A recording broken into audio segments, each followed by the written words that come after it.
인간이 살아가면서 항상 불안하고 참된 평화를 누리지 못하는 이유가 무엇입니까?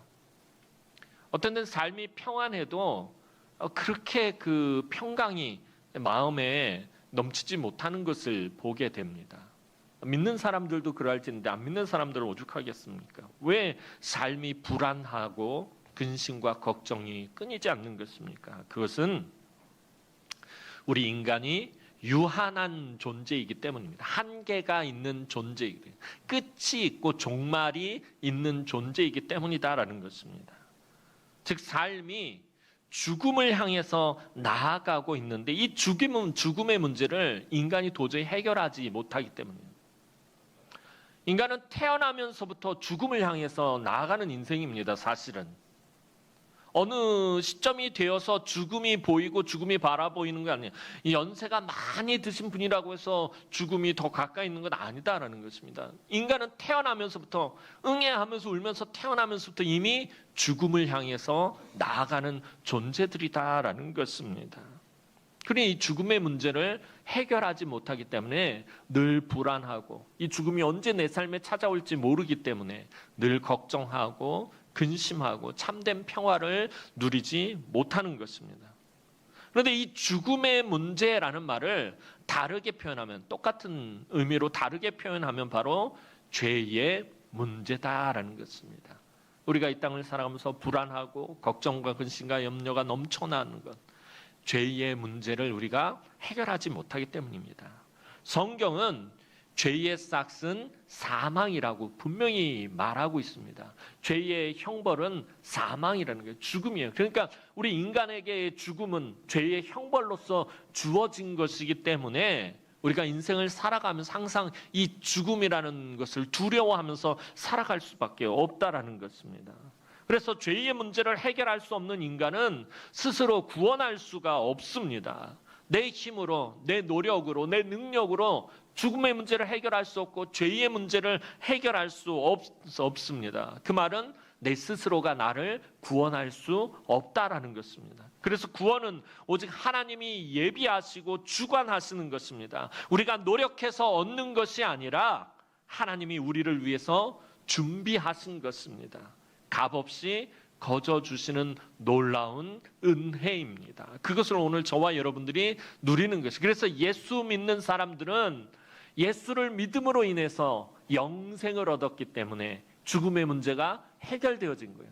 그래서 저와 여러분들은 참된 평안을 누릴 수 있는 것입니다. 이 땅 가운데서 영원한 생명을 누릴 예수의 나라를 바라보면서 살아가기 때문에.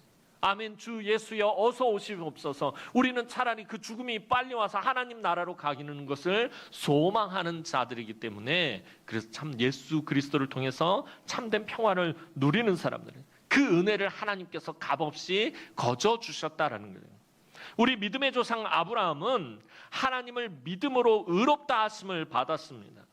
아브라함이 먼저 하나님을 찾은 것이 아니에요. 아브라함이 먼저 하나님을 찾아서 하나님 나에게 복을 주십시오. 나로 천하 만민의 복의 근원이 되게 해주십시오. 내 씨가 천하 만민을 이루게 해주십시오. 아브라함이 먼저 하나님을 찾아서 그것을 구한 것이 아닙니다. 하나님이 먼저 아브라함을 찾으시고 아브라함을 부르시고 아브라함에게 복을 주셨어요.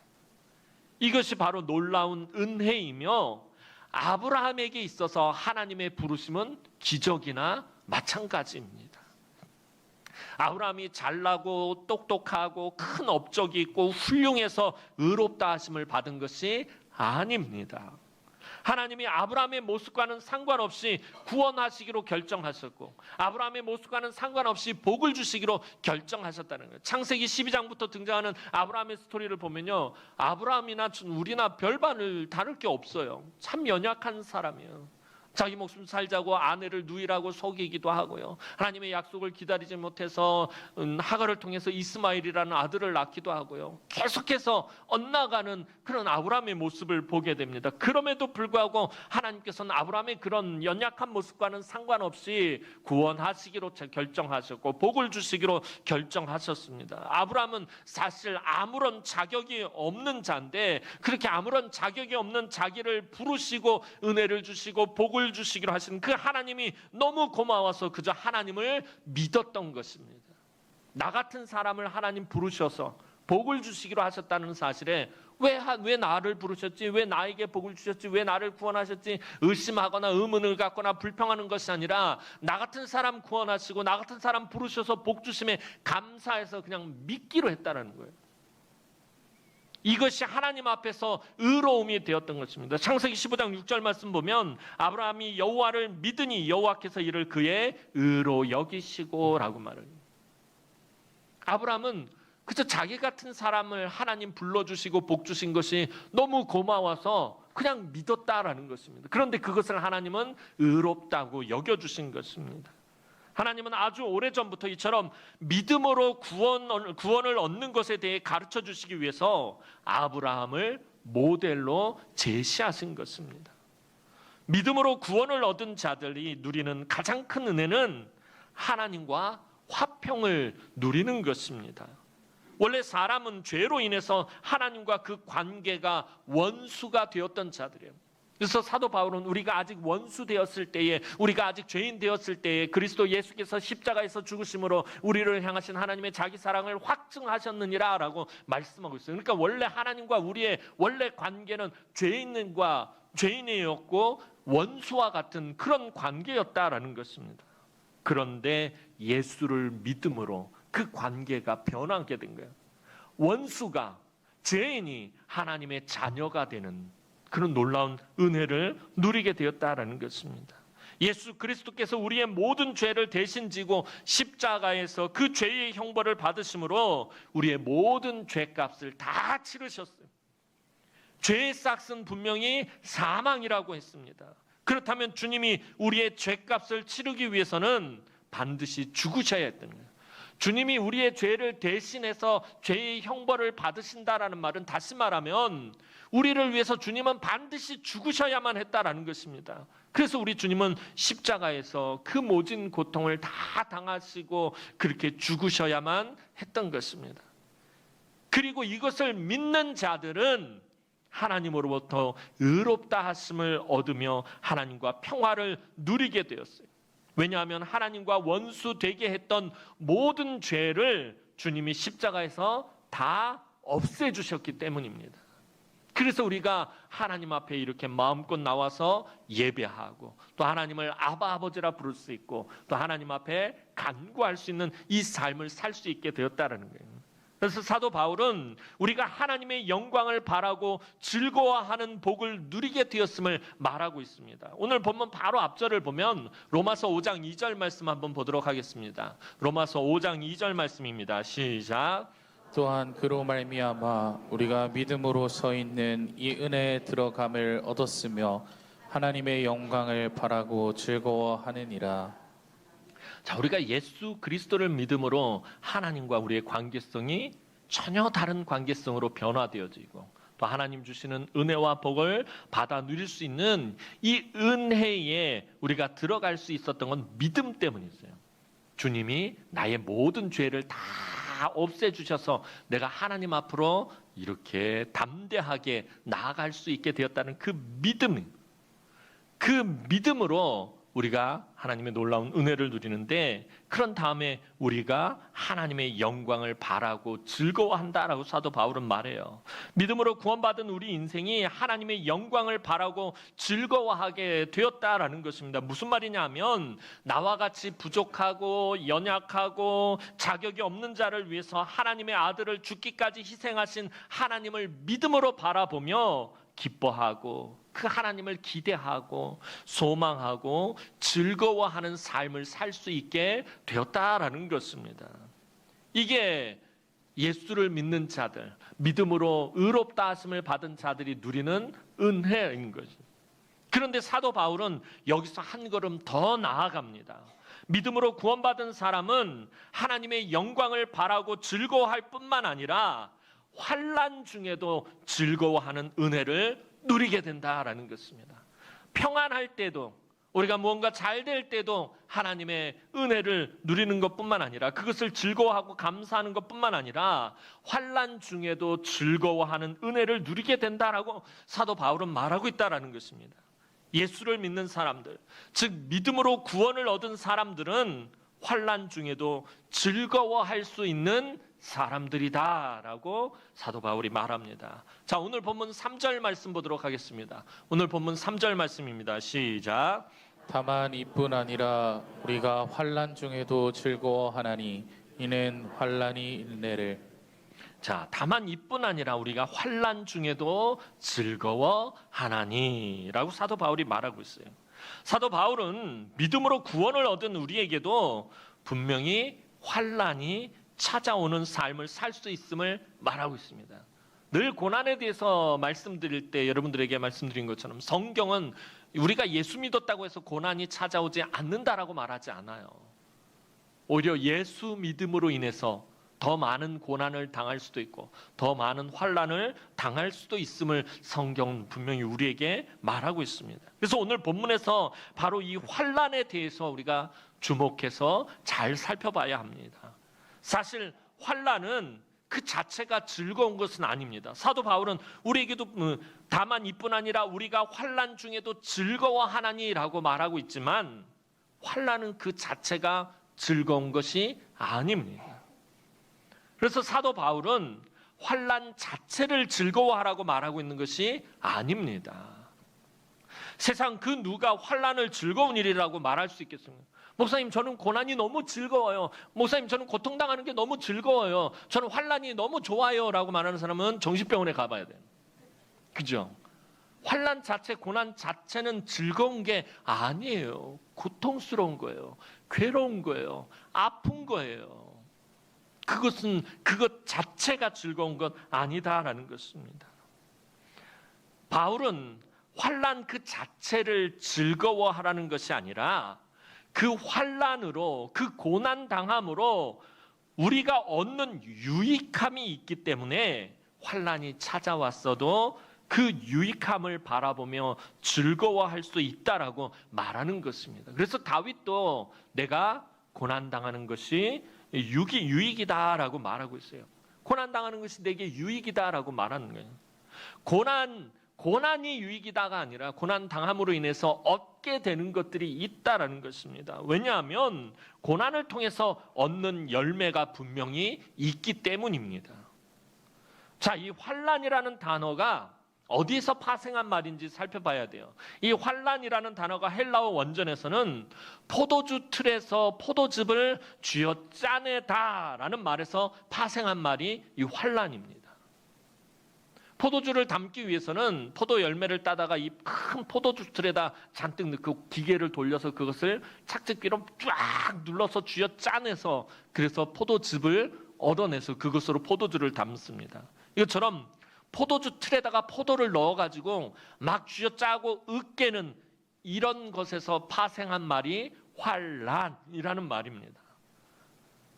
포도 열매를 포도주 틀에 넣어서 쥐어 짜내면 포도가 다 어떻게 됩니까? 짓눌려서 터지고 으깨집니다. 사도 바울은 이것을 환난으로 설명을 하고 있습니다. 고린도후서 4장 8절에서 이것을 또 설명해 주는 말이 있습니다. 고린도후서 4장 8절 말씀 보겠습니다. 시작. 우리가 사방으로 우겨쌈을 당하여도 쌓이지 아니하며 답답한 일을 당하여도 낙심하지 아니하며. 자, 우리가 사방으로 우겨쌈을 당하여도 쌓이지 아니하며, 여기서 이 우겨쌈을 당하다, 사방에서 우겨쌈을 당하다라는 말이 바로 오늘 본문의 환난과 같은 말입니다. 환난은 이렇게 우리의 삶을 무겁게 짓누르고 으깨버릴 정도로 고통스럽고 무거운 의미의 말입니다. 그러니까 환난 자체가 즐거운 것은 아닙니다. 우리의 삶을 사정없이 짓누르고 쥐어짜고 으깨버리는 거예요. 사방에서 우겨싸임을 당하는 거예요. 사방에서 포위를 당하는 거예요. 애워싸임을 당해서 압박을 받는 거예요. 스트레스를 아주 심하게 받는 거예요. 이게 환난이다라는 것입니다. 오늘날 그리스도인들은 자꾸 축복에 대해서만 관심을 두다 보니까 오늘 본문의 사도 바울이 말하는 환난에 대해서 잘 알지 못합니다. 여기서 이 환난은 예수 그리스도를 믿고 살아가는 그 여정에서 생기는 고통을 의미하는 말입니다. 내가 예수 믿음으로 인해서 고통을 당하는 것, 내가 예수 믿음으로 그 믿음의 길을 걸어가면 저 천성을 향해서 걸어가면서 그 길을 벗어나지 않으려고 당하는 고통을 의미하는 말입니다. 그래서 어떤 분은 예수를 믿는데 왜 삶에 환란이 찾아오는지 모르겠다라고 낙심합니다. 우리가 고난 당하면은 제일 먼저 입에서 나오는 말이 그거예요. 내가 예수를 믿는데 왜 이런 고난이 찾아오는? 내가 예수를 믿는데 왜 이런 아픔을 당해야 되고, 왜 이런 슬픔을 당해야 되고, 왜 이렇게 힘겨운 삶을 살아야 되느냐? 그렇게 말하며 낙심하게 됩니다. 그런데 오늘 사도 바울은 예수를 믿으면 그 예수님 때문에 환란이 찾아와서 고통을 당할 수 있다라고 분명히 말하고 있다라는 것입니다. 예수를 믿음으로 인해서 우리가 고난을 당하게 되는 거예요. 주님도 분명히 말씀하셨잖아요. 너희가 세상에서 환란을 당하나. 너희가 나를 믿으면, 나를 따라오면 세상에서 환란을 당하지 않을 것이다 라고 주님 말씀하지 않아요. 너희가 나를 따라오면 세상에서 환란을 당할 것이다. 그러나 강하고 담대하라. 내가 세상을 이미 이기었노라 라고 주님 말씀하고 있다는 것입니다. 우리가 믿음의 길을 걸어갈 때 우리가 이 신앙을 지키고 이 믿음을 지키고 하나님의 말씀대로 살아가려고 몸부림칠 때 사방으로 우겨쌈을 당하는 것과 같은 고통이 찾아오기도 한다라는 거예요. 정말 지대로 예수 믿는 삶을 살려고 하면 삶에 환란이 찾아온다라는 것입니다. 사도 바울도 사방으로 우겨쌈을 당하고 포도즙 틀 속에 있는 포도 열매처럼 사방으로 짓눌리고 으깨지는 것 같은 상황이 늘 그 삶에 있었음을 바울 서신서 곳곳에서 말하고 있습니다.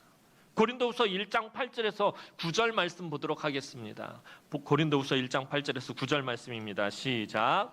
형제들아, 우리가 아시아에서 당한 환난을 너희가 모르기를 원하지 아니하노니 힘에 겹도록 심한 고난을 당하여 살 소망까지 끊어지고 우리는 우리 자신이 사형 선고를 받은 줄 알았으니 이는 우리로 자기를 의지하지 말고 오직 죽은 자를 다시 살리시는 하나님만 의지하게 하심이라. 자, 사도 바울이 아시아에서 복음을 전하다가 얼마나 이 큰 환난을 당했던지 힘에 겨웠다라고 말합니다. 힘에 겹고 살 소망이 끊어지고 마치 사형 선고를 받은 것과 같았다라고 그렇게 표현하고 있어요. 사도 바울도 복음을 전하는데, 예수의 복음을 전하는데, 하나님의 거룩한 그 사명을 감당하는데 너무 힘에 겹고 살 소망이 끊어지고 죽을 것 같았다는 거예요. 사형 선고를 받은 것과 같았다라고 그렇게 고백하고 있어요. 하지만 사도 바울의 고백은 자기가 당한 환난에서 끝이 나지 않습니다. 사방에서 우겨쌈을 당하고 짓눌리고 으깨지는 것 같은 환난이 삶에 찾아왔지만 이것은 자기 자신을 의지하지 않고 하나님을 의지하는 방법을 배우는 과정이라고 이해했던 것이에요.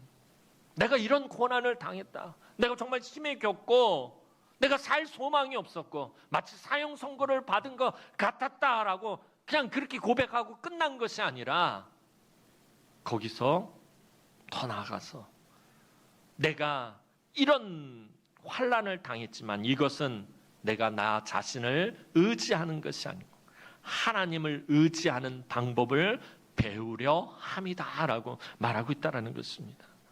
믿음의 삶을 사는 사람은 환난을 통해서 하나님만을 의지하는 법을 배우는 유익이 있다라고 사도 바울은 우리에게 알려주고 있는 것입니다. 이런 열매가 있기 때문에 다윗은 고난당하는 것이 내게 유익이라고 말할 수 있었던 것이며 사도 바울은 환난 중에도 즐거워할 수 있다라고 말하는 것입니다. 자, 그렇다면 오늘 본문에서 말하는 환난으로 인해서 얻을 수 있는 열매가 무엇입니까? 사도 바울은 첫 번째로 그 열매가 인내라고 말하고 있습니다. 이 인내는 사방으로 우겨쌈을 당하고 삶이 짓눌리고 으깨지는 것 같은 그 고통 속에서도 삶을 포기하지 않고 버티고 견뎌내는 힘, 그 능력을 말합니다. 하나님이 우리에게 환난을 허락하시는 것은 바로 이 환난을 통해서 버티고 견디는 믿음의 힘을 얻게 하시기 위해서라는 것입니다. 이 열매를 통해서 우리의 믿음이 더욱 힘있게 자라기 때문에 우리가 환난 중에도 즐거워할 수 있게 된다라는 것입니다. 예전에 섬기던 교회에서 교구 사역을 할 때 정말 엄청난 고통의 과정 속에서, 이 고난의 과정 속에서 정말 큰 고통을 당하던 한 권사님이 계셨습니다. 신방을 갔는데 정말 문을 열고 들어가는 그 순간부터 그냥 눈물이 마르지 않고 쏟아지는 것을 보았습니다. 그리고 얼마나 낙심이 되셨던지, 하나님이 왜 나를 이토록 고통스럽게 하는지 모르겠습니다. 목사님, 내가 뭘 그렇게 잘못했길래 이렇게 힘들게 하시는지 도무지 알 수가 없습니다 라고 탄식하는 것이었어요. 이제는 기도도 나오지 않고 말씀도 들리지 않고 예배 드리러 갈 힘도 없다라는 것이었습니다. 오래도록 버티고 견디어온 고난의 무게가 그 권사님의 눈물샘을 짓누르고 으깨버려서 멈추지 않고 눈물이 쏟아지는 것 같았어요. 그 고난의 무게가 권사님의 삶을 얼마나 짓눌렀던지. 한참을 탄식하고 눈물을 흘리시다가 그 눈물을 훔치시면서 이렇게 말씀하시더라고요. 지금까지 내가 하나님을 의지한다고 했지만 진짜 의지한 것이 아닌 것 같아요. 이제 다시 하나님만 의지하고 다시 힘을 내어 일어나 볼 테니까 목사님 저를 위해서 기도해 주십시오. 정말 그날 얼마나 저도 눈물을 흘리면서 뜨겁게 기도하며 신방을 마치고 돌아왔는지 모릅니다. 그 후에도 그 권사님은 그 삶의 고난이 계속되었어요. 고난이 멈추지 않았어요. 오히려 고난이 더 겹치는 거예요. 그런데 믿음으로 인내하며 버티고 견디어 내셨다. 한참 시간이 흐른 뒤에, 지난번 금요 기도회 때 여러분들에게도 말씀드렸던 것처럼, 여러분 10년 전에 여러분들이 막 걱정하고 근심하고 괴로워하고 고통스러워했던 것이 무엇인지 혹시 기억하는 거 있으세요? 아마 하나도 없으실 거예요. 5년 전에 내가 정말 고통스럽고 나를 힘들게 했던 고난이 무엇이었는지. 우리 시간이 지나면 그때는 정말 죽을 것 같았어요. 아까 사도 바울이 말한 것처럼 힘에 겪고 살 소망이 없고 마치 사형 선고를 받은 것 같았어요. 근데 시간이 지나니까 다 잊혀져 버렸어요. 왜 그런 거예요? 믿음으로 인내하며 버티는 힘과 능력이 생겨난 것이에요. 하나님이 우리를 위로하시고 하나님이 우리를 붙들어 주시면 인해서 우리가 믿음으로 인내하고 버티고 견디어낼 수 있는 힘이 우리에게 생겨난 것이에요. 이어서 사도 바울은 인내라는 열매가 연단이라는 열매를 이끌어오고 있음을 말하고 있습니다. 4절 말씀 보도록 하겠습니다. 오늘 본문 4절 말씀입니다. 시작. 인내는 연단은 소망을 이루는 줄 알미로다. 자, 인내는 연단을 이룬다라고 말하고 있어요. 자, 그런데 여기서 이 연단이라는 말은요, 헬라어 성경 원전에서는 또 다른 의미로 그냥 연단만 있는 의미가 아니라 연단된 인격이라는 의미를 담고 있어요.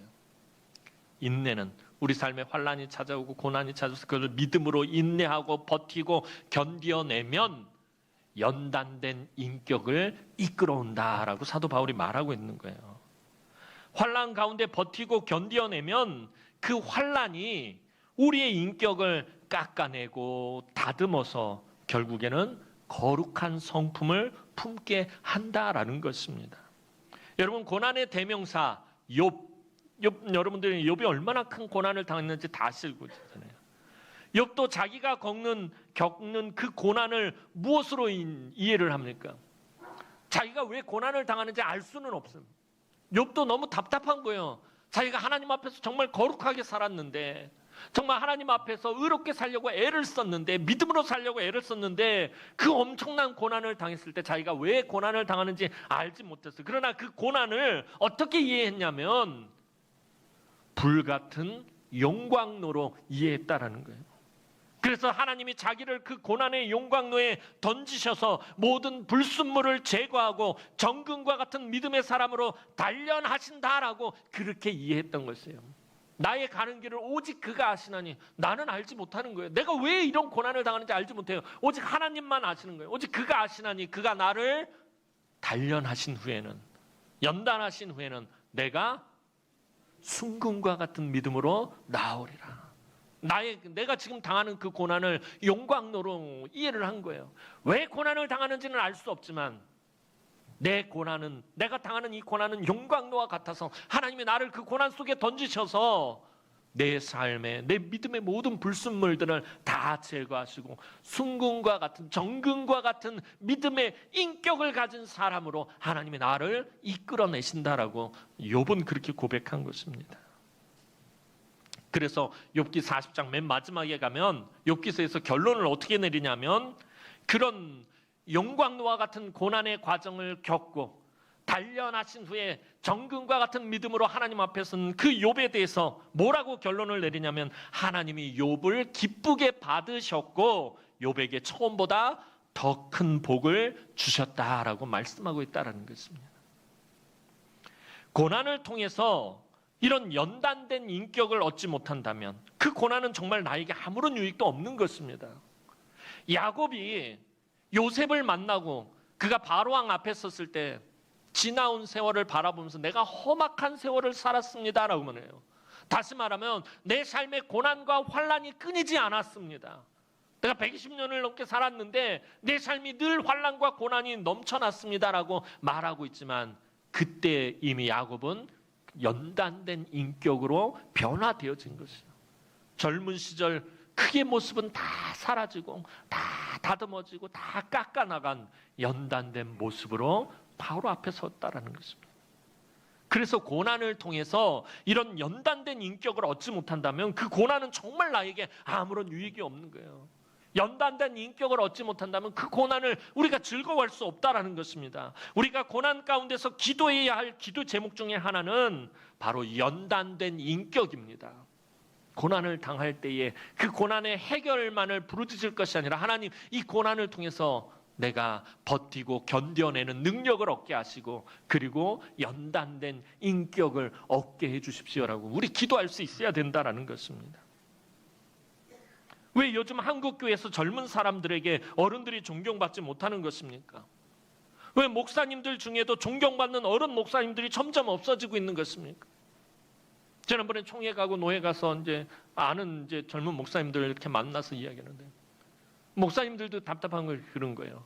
정말 우리가 어른처럼 스승처럼 여겼던 목사님들이 점점 한국교회에서 사라지고 있는 거예요. 목회자들에게 있어서 스승과 같았던 목회자 옥하는 목사님, 비록 우리 교단은 아니지만 통합 측의 하용조 목사님, 한신 측의 이중표 목사님 같은 어른들이 점점 사라져가고 있는 거예요. 왜 한국 교회 안에 존경받는 어른 목사님들, 어른들이 사라지고 있는 것입니까? 그것은 바로 이런 연단된 인격이 사라져가고 있기 때문입니다. 한 말씀을 준비하면서 많이 회개했어요. 내가 그동안 살아오면서 겪었던 그 많은 고난들 가운데서 목사로서 내가 정말 연단된 인격자로 되었는가? 하나님 앞에 부끄러워 죽는 줄 알았어요. 하나님이 그 연단을 통해서 내가 연단된 인격자로 서기를 하나님 그렇게 바라셨는데, 여러분 우리의 삶을 정직하게 돌아보시기 바랍니다. 고난을 버티고 견뎌내는 것까지는 정말 잘했는데, 정말 엄청난 고난과 환난이 내 삶에 찾아와서 그 고난을 버티고 견뎌내는 것까지는 정말 잘했는데 이 연단된 인격을 얻지 못할 때가 많았다라는 것입니다. 고난과 환난을 버티고 견뎌내고 이기고 극복해냈는데 여전히 옛사람의 성품이 남아있는 거예요. 여전히 변화되지 않은 성품으로 그대로 있는 거예요. 우리 다음 세대들이 연단되지 못한 목사, 연단되지 못한 장로, 연단되지 못한 성도들을 볼 때 아무런 기대가 없는 거예요. 아무런 소망이 없는 거예요. 연단되지 못하면 우리 믿음의 불순물이 제거되지가 않아요. 예수 그리스도의 장성한 분량까지 자라나야 하는데 그러지 못하는 것이에요. 그래서 우리가 신앙생활을 하며 연단된 인격이 또한 목표가 되어야 한다라는 것입니다. 다른 말로 하면 성화되어 가야 한다라는 것입니다. 우리가 예수 그리스도를 닮아가고 예수 그리스도의 십자가를 쫓아가는 것, 여러분 환난을 통해서 우리가 연단되어져야 한다라는 것입니다. 사도 바울은 이제 마지막으로 고난을 통해서 인내의 열매를 맺고 그 인내의 열매가 연단된 인격의 열매를 맺게 하고 연단된 인격의 열매가 소망의 열매를 맺게 한다라고 말하고 있습니다. 사도 바울은 사방으로 우겹삼을 당하고 삶의 힘겨운 무게에 짓눌리고 으깨지는 그 환난을 통해서 맺게 되는 최종 열매가 무엇이라고 말씀하고 있어요? 소망이라고 말씀하고 있다는 거예요. 예수를 믿는 사람들은, 다시 말해서 믿음으로 의롭다고 여김을 받은 사람들은 환난을 만났을 때 그 환난을 통해서 소망에까지 이르러야 한다라는 것입니다. 사도 바울은 무엇 때문에 그토록 힘겨운 고난과 고통을 당하면서도 즐거워할 수 있다라고 말하고 있는 것입니까? 사도 바울이 당한 고통 여러분들 너무나 잘 알고 있잖아요. 아까도 말은 너무 힘겹고 살 소망이 없고 사형 선고를 받은 것 같은 40에 하나 감한 매를 2번 맞고 태장을 5번 맞고 돌에 맞고 죽을 뻔하다 살아난 적이 한두 번이 아니에요. 무엇 때문에 그토록 힘겨운 고난과 고통을 당하면서도 내가 환난 중에 즐거워할 수 있다라고 말하는 것입니까? 무엇 때문에 그렇게 말할 수 있는 것입니까? 바로 예수 그리스도 때문입니다. 바울의 소망은 오직 그리스도 예수 한 분뿐이었다라는 거예요. 예수 그리스도와 함께 그의 나라에서 영원한 생명을 누리는 것을 보았기 때문에 말도 안 되는 고난 속에서도 기뻐하고 감사하고 즐거워할 수 있었다라는 것입니다. 사랑하는 성도 여러분, 사도 바울은 다메섹 도상에서 부활하신 예수 그리스도를 만나고 예수의 복음을 전하기로 결심한 후부터 너무나도 많은 고난을 당했던 사도였습니다. 그가 가는 길뿐만 아니라 그가 그 하나님께 부여받은 사명, 복음을 전하는, 이방인들에게 복음을 전하는, 예수의 복음을 전하는 그 길뿐만 아니라 또 다른 고난이 그를 늘 힘겹게 했어요. 그게 뭐예요? 그의 육체에도 고난의 가시가 있었다라는 것입니다. 그 육체의 가시가 얼마나 극심했던지 사탄의 사자라고까지 이 사도 바울이 말하고 있는 거예요. 복음을 전하다 말고 갑자기 간질이 일어나서 막 거품을 물고 쓰러지는 거예요. 아니 다른 사람 병은 고치는데, 죽은 사람도 살려내는데 자기의 병은 고치지 못하는 거예요. 그게 얼마나 고통스럽고 얼마나 부끄러운 일이었겠어요. 그러니 그 육체의 가시를 보면서 사탄의 사자라고까지 말합니다. 그래서 하나님께 제발 이 육체의 가시를 제거해 달라고 얼마나 하나님 앞에 간절히 기도했는지 몰라요. 사도 바울이 하나님 앞에 간절히 기도했다고 그러면 저와 여러분들은 비교할 것도 없는 것입니다. 정말 하나님 앞에 모든 것을 다 쏟아붓고 기도했을 거예요. 이 육체의 가시만, 제발 하나님 이 육체의 가시만 제거해 주십시오. 복음을 전하는데 너무 방해가 됩니다. 너무 힘겹습니다. 내 삶이 내가 걸어가는 이 길이 이 육체의 가시 때문에 너무 고통스럽고 너무 괴롭고 너무 힘이 드니까 이것 좀 제거해 주십시오라고 하나님 앞에 엎드려서 얼마나 기도했겠어요. 그런데 하나님은 바울의 기도를 어떻게 하십니까? 거절하십니다.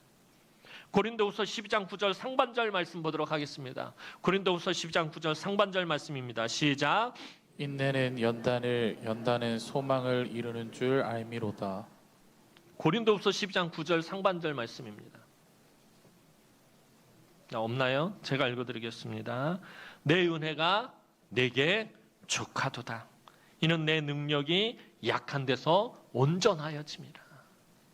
여러분 이게 무슨 말입니까? 바울이 그토록 매달려서 부르짖었지만 하나님은 이미 하나님의 은혜가 부족함이 없다라는 거예요. 내 은혜가 내게 족하다라는 말은 너에게 부족함이 없다. 나의 은혜가 이미 너에게 충만하게 부어졌다라고 말하는 거예요.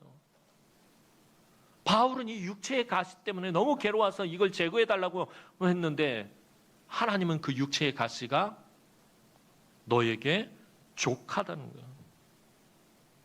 은혜다라고 말씀하고 있다는 것입니다. 하나님의 은혜가 이미 너에게 부족함이 없게 보거든요. 다윗의 시편에서 영원한 나의 목자시니 내게 부족함이 없으리로다 그는 거예요. 부족함이 없다라는 거예요. 너의 만족함이 되어야 한다라는 것입니다. 내 잔이 넘치나이다. 다윗의 그 표현을 빌리지만 하나님 지금 사도 바울에게 그렇게 말씀하고 있는 거예요. 너에게 부족함이 없고 나의 은혜가 이미 너에게 넘쳐서 흐르고 있다라고. 여러분, 사도 바울은 하나님이 거절하시기 전까지 육체의 가시가 자기를 괴롭게 하고 고통스럽게 하고 자기 사역에 방해가 된다라고 생각을 했어요. 그래서 그렇게 하나님께 없애달라고 기도했던 것입니다. 그런데 그 육체의 가시가 자기를 쳐서 자만하지 않게 하심이라는 것을 깨닫게 됩니다. 이때부터 바울의 시각이 이 육체의 가시를 바라보는 시각이 변해요. 여전히 그의 몸에는 육체의 가시가 있는데 이전하고는 전혀 다르게 생각하게 됐다라는 거예요. 이후로도 바울이 순교하는 그날까지 바울을 고통스럽게 하는 육체의 가시는 여전히 존재했어요. 하지만 사도 바울은 이렇게 고백합니다. 고린도후서 12장 9절 하반절 말씀 보면 그러므로 도리어 크게 기뻐함으로 나의 여러 약한 것들에 대하여 자랑하리니. 뭐라고 말합니까? 이전에는 제발 이것 좀 제거해 주십시오. 너무 고통스러워서 못 살겠습니다. 죽겠습니다. 그러던 사도 바울이 그러므로 도리어 크게 기뻐함으로 내가 환난 중에도 즐거워하나니 이런 의미가 적용되는 것입니다. 오히려 그것들을 자랑하겠다라고 말하고 있습니다. 왜냐하면 육체의 가시라는 고통을 통해서 인내는 연단하는 인격은 소망을 이루는 줄 알았기 때문입니다. 사도 바울은 그때마다 바울의 소망이 되시는 예수 그리스도를 바라보았어요. 자기를 위해서 죽기까지 피 흘리시며 십자가에서 고난과 고통을 당하시던 그 예수 그리스도를 바라보았어요. 그리고 예수와 함께 영원한 생명을 누리는 것을 믿음으로 바라보았습니다. 그래서 환난 중에도 즐거워할 수 있었다라고 말하는 것입니다. 우리의 삶이 이 땅에서의 삶만이 전부라면 무슨 소망이 있겠습니까? 고난이 무슨 유익이 있겠습니까? 그러나 우리에게는 세상의 그 무엇과도 바꿀 수 없는 소망이 있습니다. 저와 여러분들에게는, 저와 여러분들의 삶의 형편과 처지와 상황은 각기 다르고 다 고난을 당하고 환난을 당하지만 저와 여러분들에게는 이 세상의 그 무엇과도 바꿀 수 없는 소망이 있다라는 것입니다. 오늘 우리 성도들의 삶이 사방에서 우겨쌈을 당하고 삶의 무게에 짓눌리고 으깨어지는 것 같아서 하루하루가 너무나도 힘겹고 지치고 고단할 때, 믿음의 눈을 들어 하나님을 바라볼 때에 우리 성도들에게 버티고 견디어낼 수 있는 인내의 능력과 연단된 인격과 영원한 소망을 볼 수 있게 되기를 주님의 이름으로 축원합니다. 마지막으로 사도 바울이 고난 가운데 있는 우리에게 주시는 말씀을 읽고 말씀을 마치겠습니다. 로마서 8장 18절 말씀입니다. 우리 다 함께 정독합니다. 시작. 생각하건대 현재의 고난은 장차 우리에게 나타날 영광과 비교할 수 없도다. 다시 한번 읽어봅니다. 시작. 생각하건대 현재의 고난은 장차 우리에게 나타날 영광과 비교할 수 없도다. 아멘. 기도하겠습니다. 사랑과 은혜가 많으신 아버지 하나님, 은혜와 사랑을 진심으로 감사를 드립니다. 하나님, 사랑하는 우리 남흥의 권속들이 이 험한 세상에서 살아가다 보면 하나님, 삶이 사방에서 우겨쌈을 당하고 삶의 무게에 짓눌리고 으깨어져서 하나님, 하루하루가 너무나도 힘겹고 지치고 고단할 때에 하나님, 우리 성도들에게 버티고 견뎌낼 수 있는 인내의 능력과 연단된 인격과 영원한 소망을 바라보며 환난 중에도 즐거워할 수 있는 믿음을 허락하여 주옵소서. 그래서 늘 그 고난을 통해서, 그 환난을 통해서 더욱 예수 그리스도를 가까이 하며 하나님을 의지하는 우리 남흥의 모든 성도들이 되어질 수 있도록 하나님, 은총을 베풀어 주옵소서. 감사를 드렸고 예수님의 이름으로 기도하옵나이다. 아멘.